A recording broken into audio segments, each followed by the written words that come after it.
Shot, shot, shot, shot, shot, shot, shot, shot, shot, shot, shot, shot, shot, shot, shot, shot, shot. Ouais, ouais.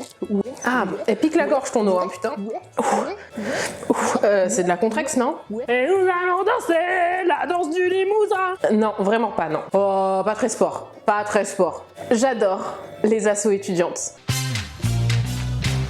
J'adore les assos étudiantes. Je les adore tellement que j'ai fait partie de plusieurs assos durant mes études. J'ai été coordinatrice de groupe pour une asso qui organisait des conférences. J'ai été trésorière d'une autre association type junior entreprise. J'ai été responsable communication de mon BDE, puis promue à la place de présidente de ce BDE. Donc on peut dire que j'ai une certaine expérience dans le domaine de l'association étudiante. C'est évidemment de ça dont on va parler aujourd'hui. Il va y avoir pas mal d'informations dans cette vidéo, du coup je te prépare un petit sommaire que je t'afficherai juste ici, qui sera également disponible, cliquable dans la barre d'infos. Je vais bien évidemment commencer par te définir les termes du sujet.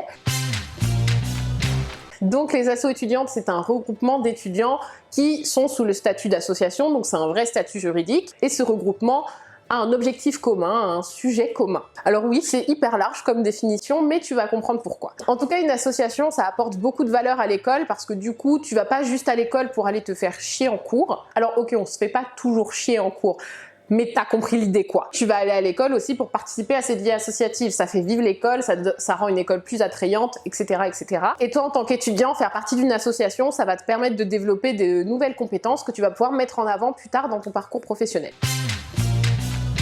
Le truc, c'est qu'il y a énormément de types d'associations différentes et ça va dépendre énormément de la taille et du budget de ton école. En général, plus l'école a un gros budget ou plus l'école est grande, plus il y a d'associations qui peuvent s'y former. J'ai essayé de grouper ça en 4 grands types d'associations que tu peux retrouver. Alors bien sûr, il y en a sûrement plus, mais pour moi, c'est les 4 grands principaux que j'ai pu rencontrer au cours de mes études et j'étais à la fois à la fac et à la fois en école privée. Donc j'espère que c'est quand même assez représentatif. Le premier type d'association pour moi, c'est les assos qui sont là pour animer la vie étudiante, donc ils vont organiser des soirées, organiser des voyages, organiser des événements ou les assos de sport ou des sorties culturelles, etc. Donc tout ce genre d'associations. Et pour moi, l'asso typique qui est là pour animer l'école, c'est le BDE. C'est eux qui vont faire les soirées d'intégration, les week-ends d'intégration, les semaines d'intégration même.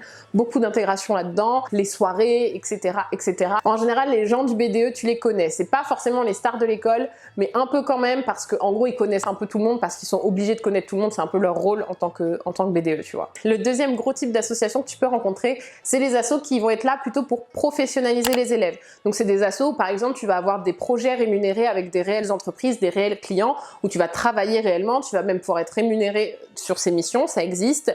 C'est des assos aussi qui vont pouvoir organiser des conférences, qui vont organiser genre des hackathons, des meetings de job, des meetings pro, ce genre de choses. Et typiquement ce genre d'asso, ça va être plus les juniors entreprises. Même si c'est un statut particulier, les juniors entreprises, qui n'est pas forcément le statut de l'asso, ça fait partie pour moi quand même des assos étudiantes. Ensuite, le troisième gros type d'association que tu peux retrouver à la fac ou à l'école, ça va être les associations qui sont là pour aider les étudiants. Alors ça va être les associations un petit peu plus à caractère social, qui vont par exemple aider les étudiants étrangers à s'intégrer, ou qui vont faire en sorte de te faciliter la vie en tant qu'étudiant en faisant en sorte de te débloquer des trucs moins chers. Par exemple, les assos qui vont faire en sorte qu'il y ait un panier de légumes à 5 € toutes les semaines dans ta fac. C'est un petit peu ce genre d'assos dont je parle quand je parle d'assos d'aide pour les étudiants. Et le dernier gros type d'assos pour moi, ça va être les assos plus à caractère politique. Donc pour moi, c'est toutes ces assos qui vont avoir un impact direct sur la vie de l'école. Ça va être des assos qui vont créer le débat, qui vont faire partie des prises de décision à l'école. Ça peut être des assos qui sont particulièrement écoutés par l'administration également. C'est un peu les grosses associations principales en général dans les facs. Mais bien évidemment, après, tu as énormément d'associations différentes. Si tu as vraiment une très grande fac, tu vas avoir des associations en tout genre. Vraiment, tu vas avoir des assos tournés de développement durable, des assos féministes, des assos pour chaque parti politique. Et l'asso de fumeurs de chicha, vraiment, je vais la ressortir presque à chaque vidéo parce que je ne m'en remets toujours pas. C'est beaucoup trop drôle. D'ailleurs, je sais pas dans quel type elle irait. Est-ce que c'est plus une asso culturelle Et qu'est-ce que tu fais dans une asso sinon? Pour moi, dans l'asso, tu as 3 grands types de rôles. Le premier, ça va être le bureau, donc c'est président, vice-président, secrétaire général, trésorier. C'est vraiment le cœur de l'asso. C'est ceux qui ont les responsabilités juridiques. C'est aussi ceux qui prennent le plus de risques s'il y a un problème. C'est un petit peu les patrons, les managers, les organisateurs de tout ça, qui vont un petit peu dispatcher les tâches entre les différents membres de l'association. C'est aussi ceux qui, dès qu'il y a un problème, risquent de pleurer et ont peur de partir en prison. Après, c'est peut-être que moi, mais en deuxième catégorie, tu as les membres actifs, donc c'est ceux qui font des choses pour l'association selon les besoins, mais ils ont moins de responsabilités. Par exemple, si l'association est divisée en pôles, ça peut être le responsable partenariat, le responsable com, ce genre de choses. C'est des gens qui sont quand même très actifs dans l'asso, qui font des choses pour l'asso, mais qui sont pas au bureau, tout simplement. Et ensuite, il y a les membres passifs, donc ça, c'est ceux qui sont cotisants ou non, mais pour moi, les passifs, c'est ceux qui juste participent à des événements. Mais en tout cas, c'est des gens qui sont là, donc on les aime bien. Une question qui m'est beaucoup revenue, c'est comment entrer dans une association. C'est assez spécifique à chaque association. Certaines te feront passer des entretiens, certaines te feront passer des tests, des épreuves. Après, pour certains BDE, il y a le système de liste qui est très particulier. Donc là, c'est les élèves qui vont devoir voter, etc. Donc ça dépend vachement de l'asso où tu veux entrer. Mais pour moi, il y a quand même 2 choses qui sont essentielles quand tu veux entrer dans une... La première, ça va être de rentrer en contact au plus vite avec les membres de l'association. Dès que tu as repéré une asso qui te plaît, au plus vite, tu essayes de parler au plus de membres de l'association possible. Tout simplement pour leur poser des questions, pour récupérer un maximum d'informations sur l'asso et sur comment ça se passe à l'intérieur et sur comment c'est organisé et qu'est-ce que concrètement tu vas pouvoir faire si jamais tu entres dans l'asso. Surtout si c'est une asso où c'est pas tous les élèves qui votent mais que les membres de l'association, c'est hyper important que tu montres que tu sois là et qu'ils te connaissent, tu vois. Imagine juste 2 personnes qui passent un entretien, où les 2 ont globalement les mêmes compétences et tout. À ton avis, les membres de l'asso, s'il y a une des 2 personnes, ça fait 1 mois qu'ils entendent parler de lui tout le temps, parce que la personne est là, parce que la personne se montre, versus une personne dont ils entendent pas trop parler, ils vont sûrement plus se pencher vers la personne qu'ils connaissent déjà bien, tu vois. Et la deuxième chose, ça va avec, ça va être tout simplement montrer ta motivation, donc c'est-à-dire aller à tous les événements qu'organise l'asso. Si tu peux, hein, mais vraiment essayer d'aller à tous les événements, essayer de donner un coup de main dès que tu peux, même si t'es pas encore membre de l'asso, ça peut montrer que t'es proactif, ça peut montrer que t'as envie. Montrer ta motivation, c'est le plus important, parce que de toute façon, les tâches de l'asso, tu vas les apprendre un peu sur le tas, mais ce qui est très important, c'est la motivation.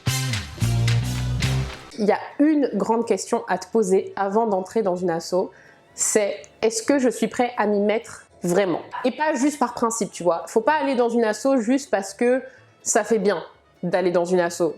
Genre, quand tu vas entrer dans une asso, c'est quand même de l'investissement, c'est quand même du temps, tu vas devoir bosser sur des projets, ça peut être du stress, ça peut être des engueulades avec les autres membres, hein, c'est des choses qui arrivent. Faut que tu sois prêt à donner ce temps. Mais pour autant, ça reste une expérience de fou, tu vas te créer de super bons souvenirs, tu vas découvrir des facettes de toi que tu ne connaissais pas. Vraiment, toutes mes périodes associatives à l'école, ça a été mes meilleur souvenir, je pense, parce que même si, vas-y, j'ai pleuré, j'ai crié, j'ai ri, j'ai trop bu, j'ai tout ce que tu veux, je le referais mais fois 1000 quoi. T'apprends à te gérer toi-même, t'apprends à gérer les autres. C'est quand même une expérience qui a beaucoup de valeur et surtout si tu sors d'école et que t'as jamais fait de stage ou quoi, mais que t'as activement participé dans des associations, ça peut grave t'aider sur le CV. Oh, j'ai grave envie de vous raconter un petit peu mes anecdotes de quand j'étais au BDE parce que dans les autres assos, c'est pas des anecdotes aussi drôles que quand tu fais partie d'un BDE, tu vois. Genre quand tu fais partie d'un BDE, tu vois les élèves dans leurs pires états. Ce serait trop cool d'en faire une vidéo et juste je vous raconte mes anecdotes de BDE. On va faire ça. Non, on va faire ça. Dans les commentaires, posez-moi des questions justement en mode quel est ton meilleur souvenir, ton pire souvenir, le truc dont tu te remets pas, etc. Mettez-moi tout ça en commentaire et j'en ferai une vidéo. Vas-y, qu'est-ce que t'en penses? Ouais, tu vas laisser un petit commentaire du coup. Donc voilà, c'était un petit peu ma vidéo de présentation sur les assos étudiantes. Si jamais t'as fait partie d'une asso, n'hésite pas à partager ton expérience dans les commentaires. Ça peut être en guider certains. J'espère que cette petite vidéo vous a plu l'équipe. Et on se dit à la semaine prochaine pour une nouvelle vidéo. Toujours dans la joie et la bonne humeur, dans l'amour et dans le plaisir. Ciao!